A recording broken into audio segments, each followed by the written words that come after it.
লোকসকল তেওঁলোকৰো যাতে বঞ্চিত নহয় গতিকে গোটেইখিনি কথা প্ৰতি বছৰে ন্যূনতম 10% মজুৰি বৃদ্ধি কৰক আমাৰ দাবী দীৰ্ঘদিনীয়া দাবী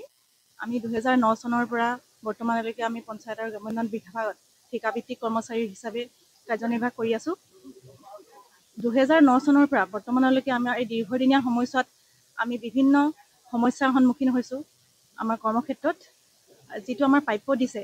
4,500 টকাৰ পৰা আৰম্ভ হৈছিল আমাৰ এই প্ৰাপ্য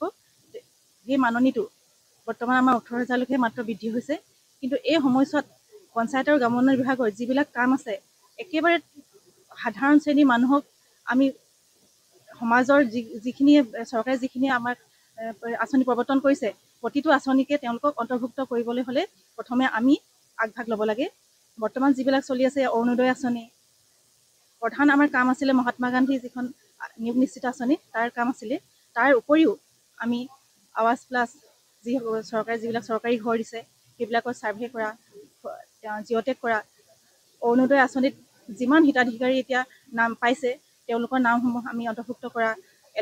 বৰ্তমান LPG কাম চলি আছে সেইবিলাক দিয়া প্ৰতিটো কামতে আমি জড়িত হৈ আছো ইয়াৰ উপৰিও আমাক নিৰ্বাচনৰ কামতো আমাক জড়িত কৰে কিন্তু কামৰ ক্ষেত্ৰত আমি দিনে নিশাই প্ৰতিজনে আমি কৰি আহিছো মোৰ যিকেইটা সংসাৰ আছে সৰু ল'ৰা ছোৱালী আছে তেনেদৰে আমি মহিলাসকলে নিজৰ সংসাৰখনৰ কথা বাদ দি নিজৰ ল'ৰা ছোৱালীক লগত লৈ আমি ৰাতি গোটেই নিশাও কাম কৰোঁ কেতিয়াবা আমাৰ ইমানেই দাবী দিয়ে যে বিশেষকৈ অৰুণোদয়ৰ ক্ষেত্ৰত আমাৰ এনেকুৱা হৈছিলে যে আমি গোটেই ৰাতি কাম কৰিব লাগে ৰাতিপুৱা আমি ৰিপৰ্ট দিব লাগে অন্য কামসমূহ আমাৰ আছেই তেনে ক্ষেত্ৰত ইমান কষ্ট কৰাৰ পিছতো আমাৰ সেই কষ্টৰ অনুপাতে আমি প্ৰাপ্য পোৱা নাই আমাৰ যিটো মজুৰি হ'ব লাগে সেই মজুৰি আমি সন্তুষ্ট নহয় আমাৰ দাবী হৈছে আমাৰ দৰমহা অতি কমত 30,000 টকালৈকে বৃদ্ধি কৰা বছৰি 10% হাৰত আমাৰ দৰমহা বৃদ্ধি কৰা এখন HR পলিচি আছে সেই পলিচিখন আমাৰ ক্ষেত্ৰত প্ৰযোজ্য হওক আৰু বহু কৰ্মচাৰী ইতিমধ্যে একো নোপোৱাকৈ একো সা সুবিধা চৰকাৰী সা সুবিধা নোপোৱাকৈ মৃত্যুবৰণ কৰিছে তেওঁলোকৰ পৰিয়ালেও একো সাহায্য পোৱা নাই সেইবিলাকৰ ক্ষেত্ৰতো আমাৰ দাবী আছে গতিকে চৰকাৰলৈ বিনম্ৰ অনুৰোধ আমি এইটো মাত্ৰ অনুৰোধহে কৰিছোঁ চৰকাৰক আমাৰ বিনম্ৰ অনুৰোধ আমাৰ পৰিয়ালৰ আমি যাতে ভালকৈ ভৰণ পোষণ দিব পাৰোঁ পৰিয়ালটো আমাৰ ভালদৰে পৰিচালনা কৰিব পাৰোঁ সেয়েহে আমাক সেইখিনি চলাফেৰা কৰিবলৈ আমাক এটা উপযুক্ত মাননি দিয়ক আমাৰ কৰ্ম অনুপাতে আমাক মাননিটো লাগে সেয়াই আমাৰ দাবী আৰু গ্ৰাম্য উন্নয়ন বিভাগৰ যিমানবিলাকে উন্নয়নমূলক কাম আছে বা গাঁও পঞ্চায়ত পৰ্যায়ৰ যিমানবিলাক বেনিফিচিয়াৰী ৰিলেটেডেই হওক বা অন্যান্য যিমানবিলাক ফাইনেন্স কমিশ্যনৰ যিবিলাক কাম আছে MGNৰেগাৰ যিমানবিলাক কাম আছে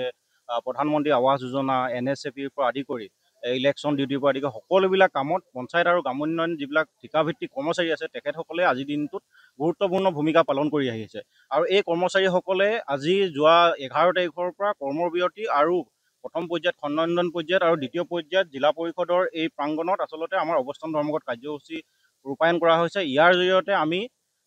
যিবিলাক মূল দাবী আছে যে আমাৰ আজিৰ দিনটোলৈকে চাকৰি সুনিশ্চিত হোৱা নাই আমাৰ যিবিলাক ন্যূনতম যিটো বেতন আছে এই বেতনৰে আচলতে আমাৰ যিবিলাক কৰ্মচাৰী আছে তেখেতসকলৰ পৰিয়ালবিলাক পোহপাল দিয়াত অসুবিধা হৈছে সমান্তৰালভাৱে HR পলিচি আমাৰ প্ৰযোজ্য কৰিবৰ বাবে বিভাগৰ লগত ইতিমধ্যে আলোচনা হৈছিলে সেই আলোচনাত তেখেতসকলে ঘোষণা কৰিছিলে যে আমাৰ অতি শীঘ্ৰেই HR পলিচি প্ৰযোজ্য কৰা হ'ব এইখিনি তেখেতসকলে ৰূপায়ণ নকৰিলে সমান্তৰালভাৱে আমাৰ বিগত সময়ৰ আলোচনাত এটা কথা তেখেতসকলে প্ৰতিশ্ৰুতি দিছিলে যে প্ৰত্যেক বছৰে আমাৰ যিটো বেতন আছে এই বেতনত 10% তেখেতসকলে বৃদ্ধি কৰিব এইখিনি তেখেতসকলে দিয়া প্ৰতিশ্ৰুতি পালন নকৰিলে যোৱা এপ্ৰিল মাহৰ পৰা আমাৰ 10% বেতন বৃদ্ধি হ'ব লাগিছিলে এইখিনি তেখেতসকলে বৃদ্ধি নকৰিলে আজি নৱেম্বৰ পালেহি গতিকে এই গোটেইখিনি আমাৰ যিবিলাক দাবী আছিলে চৰকাৰৰ লগত বা বিভাগৰ লগত যিমানবিলাক আলোচনা হৈছিলে এই আলোচনাত তেখেতসকলে দিয়া যিখিনি প্ৰতিশ্ৰুতি এই প্ৰতিশ্ৰুতিখিনি তেখেতসকলে পালন নকৰাৰ ফলশ্ৰুতিত আমাৰ পঞ্চায়ত আৰু গ্ৰাম্য উন্নয়ন ঠিকাভিত্তিক কৰ্মচাৰীসকলে প্ৰতিবাদৰ দৰে বা আন্দোলনৰ দৰে কাৰ্যসূচী ল'বৰ বাবে বাধ্য হৈছে